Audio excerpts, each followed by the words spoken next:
disebut oleh Allah Subhanahu wa taala pertamanya dalam surah Al-Mulk. Allah Subhanahu wa taala sebut pada ayat yang pertama, pada ayat yang kedua Allah menyebut a'udzubillahi minasyaitonir rajim alladzi khalaqal mauta wal hayata liyabluwakum ayyukum ahsanu amala.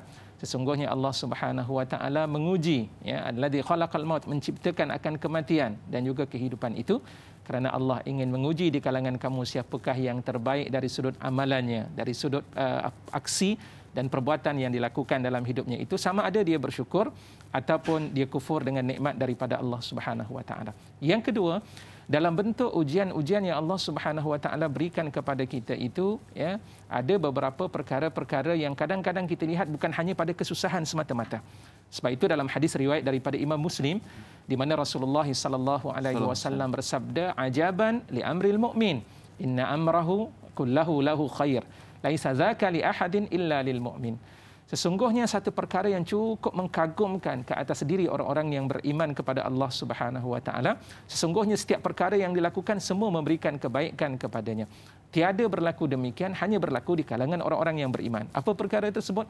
Yang pertama, apabila dia ditimpa dengan kesenangan, in asabathu sarra syakara, apabila Allah berikan kepadanya kesenangan, kemewahan, maka dia bersyukur atas segala pemberian-pemberian yang Allah Subhanahu wa taala berikan.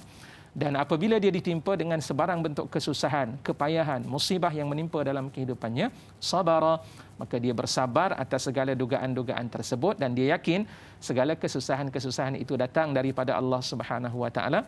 Lantas dia pun tabah dan juga bersabar. Di samping dalam Al-Quran Allah menyebutkan antara ucapan orang yang bersabar ini, mereka menyebut inna lillahi alladzina idza asabathum musibatun qalu inna lillahi wa inna ilaihi raji'un. Mereka menyebut inna lillahi wa inna ilaihi raji'un.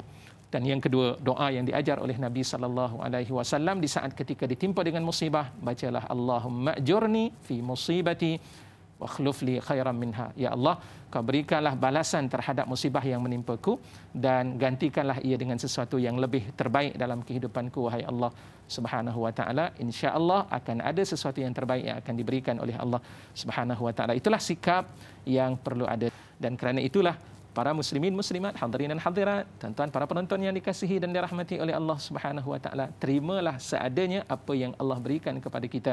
Hakikatnya Allah ingin memberikan satu nikmat yang kita tidak pasti bila nikmat itu akan diberikan oleh Allah Subhanahu wa taala kepada kita, insya-Allah.